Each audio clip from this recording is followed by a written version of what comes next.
Bonjour, je suis Isaline, élève de terminale littéraire au lycée général et technologique Spencer-Fanon de Trinité.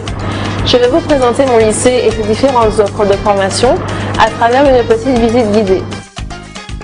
Entre les filières générales et technologiques, notre lycée propose un panel de spécialités, telles que la seconde européenne, l'art du son, la CPGE, le BTS bâtiment, le BTS système, le BTS SP3S et le BTS commerce international.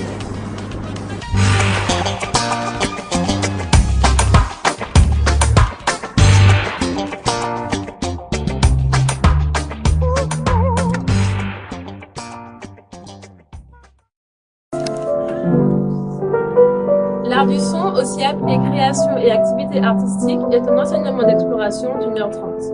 Il permet un apport d'une culture artistique et musicale, il permet d'enrichir sa pratique et ses goûts personnels, et permet éventuellement d'aboutir à un projet professionnel. Je suis avec Séverine, élève de terminale ES. Séverine, pourquoi t'es-tu inscrite en option musique? Alors, je me suis inscrite en option musique parce que je suis passionnée de chant, donc je me suis inscrite pour ça. Et pour accroître un peu ma culture générale et musicale. Et est-ce que tu comptes faire quelque chose de ta voix plus tard? Pas spécialement, mais s'il le faut.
Alors, après l'obtention du BTS-CI, on peut faire une licence en commerce international en université qui peut nous emmener jusqu'au master ou on peut éventuellement passer un concours passerelle afin d'intégrer une école de commerce qui peut aussi nous amener jusqu'au master ou au bachelor. Pour ceux qui ne veulent pas continuer les études, ils peuvent aussi travailler après le BTS. Donc, après l'obtention du BTS, ils peuvent travailler en tant qu'assistant à import-export, et aussi en tant que vendeur à l'international et bien d'autres métiers. Alors pour ce BTS, les compétences requises sont de pratiquer les langues, d'être curieux, d'être dynamique, d'être sérieux, d'avoir un assez bon niveau en culture générale, ainsi que d'accepter la mobilité concernant les stages, dont celui à l'étranger. Alors, selon moi, les débouchés sont l'école de commerce, telle que l'école à La Rochelle, l'intégration d'une licence au campus ou dans les universités à l'étranger, mais on peut également travailler, on peut devenir vendeur, banquier. Alors j'ai obtenu un baccalauréat scientifique, option sciences de vie de la Terre, au lycée Acajou. Ce BTS m'a beaucoup intéressée par rapport aux langues car j'aime beaucoup l'anglais et l'espagnol. J'aime aussi la dimension marketing car j'ai à cœur de devenir directrice commerciale. Alors, je suis titulaire d'un baccalauréat littéraire, option droit et musique. J'ai choisi le BTS Commerce International parce qu'il me permet d'aller vers une école de commerce, ce qui m'intéressait, ne voulant pas forcément passer par une classe préparatoire. Donc, après l'école de commerce, j'ai pour but de créer mon entreprise dans le luxe ou de travailler dans l'import-export. J'ai été élève au LP France Fanon en comptabilité. Après l'obtention de mon baccalauréat, je me suis dirigée vers une licence d'histoire à l'UAG Martinique. Ça ne correspondait pas à mes attentes, alors je me suis dirigée en commerce international, car je souhaite plus tard devenir directrice commerciale en Espagne.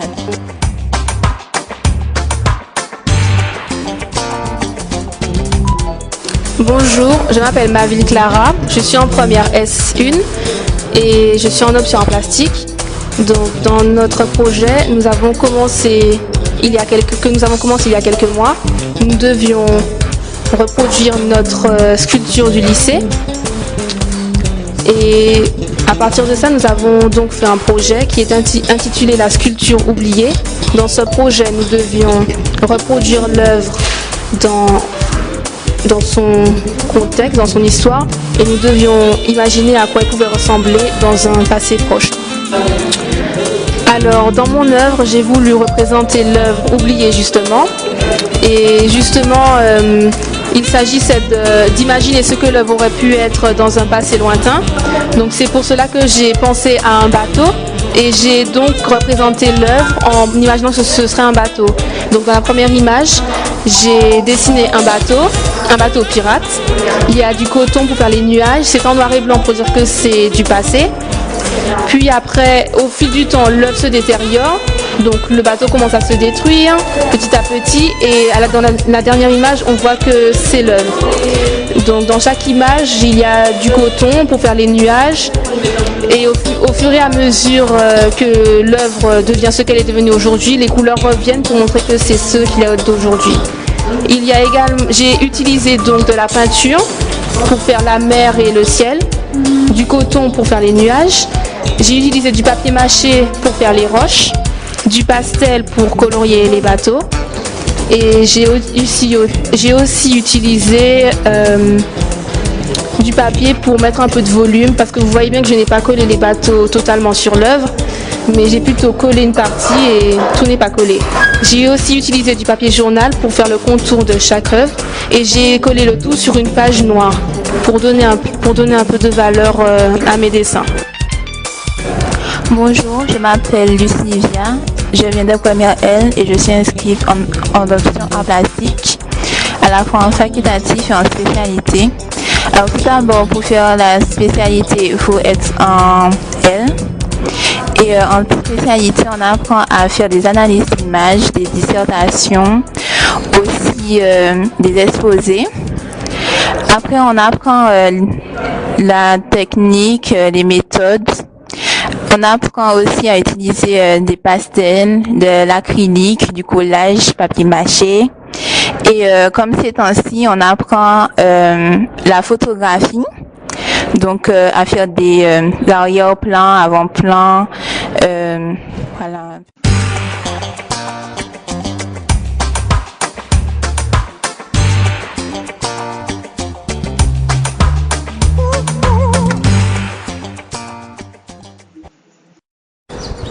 Bonjour, bienvenue au lycée France Fanon. Nous allons vous présenter les différentes spécificités du BTS SP3S. Cela grâce à une petite enquête et des petites scénettes. Suivez-nous. Mais à quoi sert ce BTS? Le BTS SP3S, il permet aux étudiants d'acquérir des compétences dans divers domaines, tels que la gestion administrative, la mise en œuvre de projets, l'orientation, l'accueil, l'information des usagers et des familles dans différents secteurs comme le médico-social, le sanitaire et le social. Dites-nous tout sur le BTS SP3S. Alors en fait, ce BTS a été créé en 2007 par le ministère de l'Éducation nationale et de l'enseignement supérieur en collaboration avec différents secteurs et organismes professionnels dont la sécurité sociale et la Fédération des associations d'aide à domicile. Mais quel métier peut-on exercer avec ce BTS SP3S? Écoutez, nous avions déjà réfléchi à la question, donc nous vous invitons à venir nous rejoindre dans notre salle spécialisée où nous vous présenterons un diaporama. Nous allons maintenant vous présenter les différents métiers accessibles au BTS SP3S. Nous avons le métier d'assistante de direction qui organise, coordonne, qui permet d'être en contact direct avec son supérieur hiérarchique. Ce métier s'exerce dans les structures sanitaires et sociales ou encore dans les maisons de retraite. Nous avons également le métier de coordinatrice d'aide à domicile qui consiste à gérer, animer et coordonner une équipe. Ce métier s'exerce dans les associations d'aide à domicile. Nous avons le métier de coordinateur de secrétariats médicaux qui participe au recrutement et à l'affectation des secrétaires médicaux. Bien sûr, on peut exercer le métier dans le milieu hospitalier. Il y a également le métier de gestionnaire conseil retraite qui consiste à accueillir, informer et conseiller auprès des futurs retraités. Le métier s'exerce que dans les organismes de sécurité sociale. Et enfin, le métier de gestionnaire en conseil allocataire qui permet d'écouter, d'orienter les usagers sur leur situation, de déterminer une prestation ou un service. Tout comme le gestionnaire conseil retraite, le métier s'exerce dans les organismes de sécurité sociale. Nous avons d'autres métiers tels que le métier de responsable de secteur ou encore de coordonnateur qui s'exerce qu'en CCAS. Quelles sont les qualités requises pour ce BTS? Eh bien, pour ce BTS SP3S, les qualités requises sont des compétences rédactionnelles, d'analyse ou de synthèse, une capacité relationnelle telle qu'une qualité d'écoute ou encore travail en équipe. Il est important d'être autonome dans son travail personnel et d'avoir le sens de l'organisation. Ce BTS fait appel à de la créativité, du dynamisme et de la rigueur. Alors, si vous avez toutes ces capacités, ce BTS vous est destiné. Nous vous présentons notre salle spécialisée où nous faisons régulièrement des travaux pratiques à l'aide d'outils informatiques.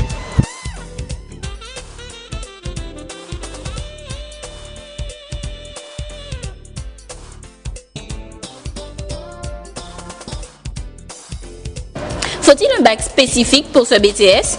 Non, pas du tout. Le BTS SP3S recrute tous les titulaires de baccalauréat, les titulaires de bac généraux, les bacs S, bac L, bac ES, les titulaires de bac technologique, les bacs ST2S, SMR et également les titulaires de bac pro, ASSP, SPVL, SMR. Il est vrai que les ST2S ont déjà la base pour la formation, mais tout le monde peut y arriver avec la bonne volonté et la motivation. Et ce BTS n'est pas seulement fait que pour les filles.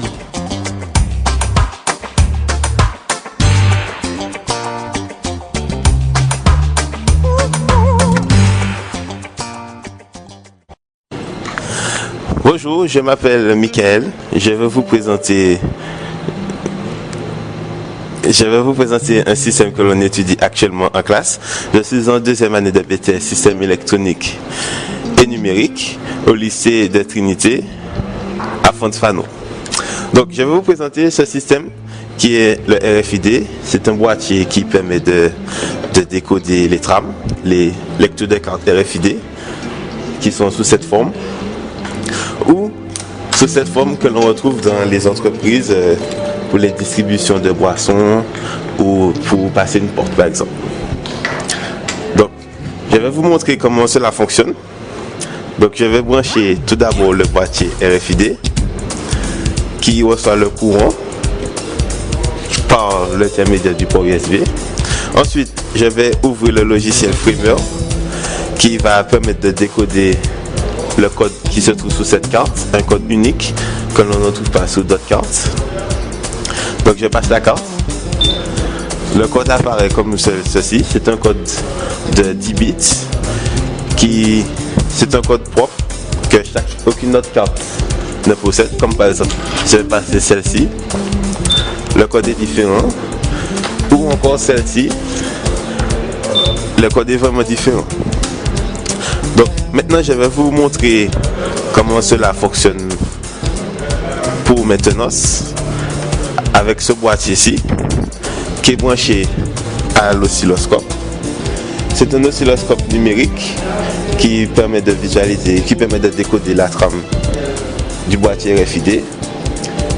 Donc là j'amorce l'oscilloscope et je vais passer cette carte qui va permettre de visualiser le code, celui-ci, pour qu'on puisse le décoder à l'aide de l'oscilloscope. Et voici la trame. Bonjour, je m'appelle Nicolas Faoudier. Je m'appelle Lamine Mike, nous sommes en BTS Système électronique et numérique en deuxième année. Aujourd'hui, on vous présente un système de vidéosurveillance qui est composé d'un pipe de commande, d'un émetteur récepteur, d'un moniteur et d'une caméra. Alors, je vais vous expliquer le fonctionnement de ce système. Tout d'abord, nous avons le pupitre. Avec le joystick, avec l'intermédiaire du joystick, nous effectuons des commandes. Ces commandes passent dans ces fils, sont transformées en données et l'émetteur renvoie les données au récepteur là-bas. Ces données font bouger la caméra et le chemin inverse est fait. C'est-à-dire que les images vont passer du récepteur qui se transforme en émetteur pour se retrouver là, c'est le récepteur, et qui va nous donner cette image-là. Alors là, nous montrons la plage. Bonjour, je m'appelle Stéphane Séjean, étudiant au lycée général et technologique François Fanon. Donc je tiens à présenter le BTS Système numérique. Donc dans ce BTS, on va faire pas mal d'électronique, de physique, des mathématiques, du français, de l'anglais et un peu de gestion. Ce BTS s'adresse à ceux qui ont reçu un bac S ou encore un bac technologique et aussi un bac professionnel, comme un bac professionnel électronique par exemple. Donc on va au cours de ce BTS apprendre à exploiter des documents techniques, analyser le fonctionnement de systèmes techniques et aussi fabriquer nos propres choses. C'est-à-dire qu'on va choisir les composants, faire des simulations et souder les câbles. Donc en débouché du BTS, on peut poursuivre vers une licence professionnelle ou encore une école d'ingénieur et aussi travailler directement, que ce soit comme assistant auprès d'un ingénieur ou dans un service après-vente par exemple.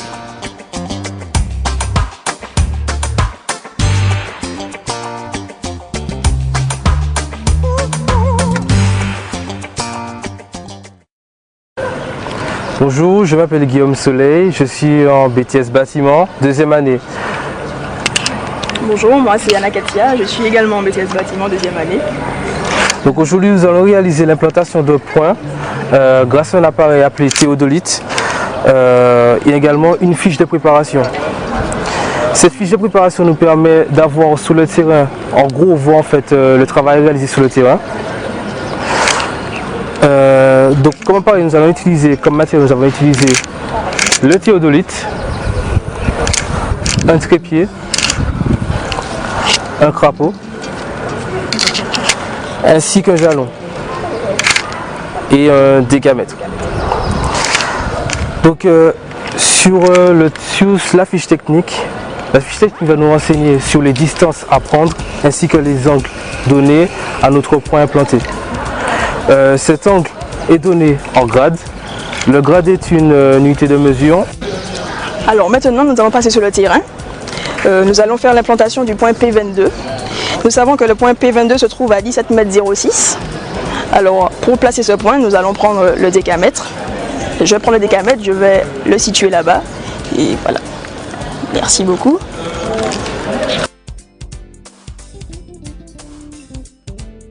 Alors voilà, maintenant comme indiqué, nous sommes à 17,06 m, comme indique le décamètre. Cette distance, nous avons matérialisé par ce point, par ce piquet.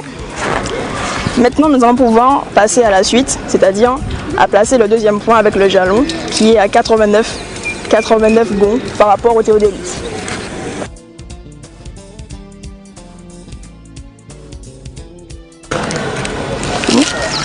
Bonjour, je m'appelle Kevin Middleton, je suis en 12e année de BTS bâtiment. Johan Levos, également en deuxième année de BTS bâtiment. Donc alors, je vais commencer par vous présenter les débouchés après le BTS bâtiment. Donc nous pouvons faire une licence professionnelle dans différents domaines du bâtiment. Vous pouvez aussi envisager une école d'ingénieur ou encore une école d'architecture. Les métiers qui sont à votre disposition sur chantier, chef d'équipe, conducteur de travaux, en bureau, vous pouvez travailler dans un bureau d'études, dans un cabinet d'architecte ou dans une collectivité territoriale. Bonjour, je me présente, je m'appelle Libos Ludivine, élève de BTS deuxième année bâtiment. Je vous présente la matière de projet.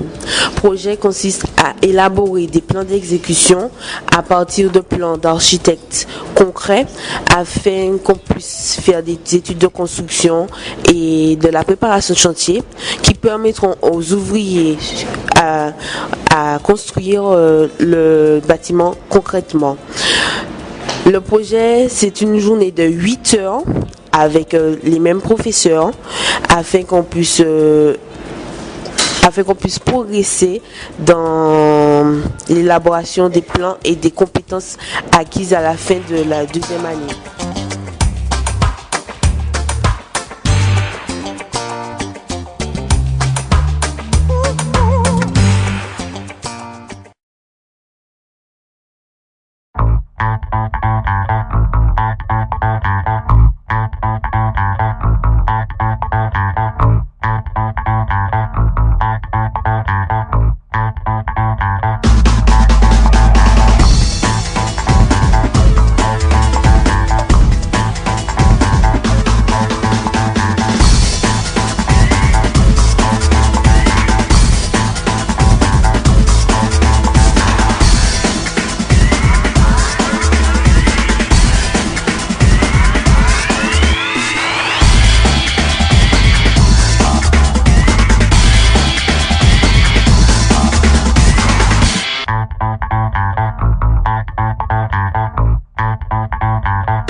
Je prépare mon concours d'entrée dans une grande école de commerce et ça se passe vraiment bien.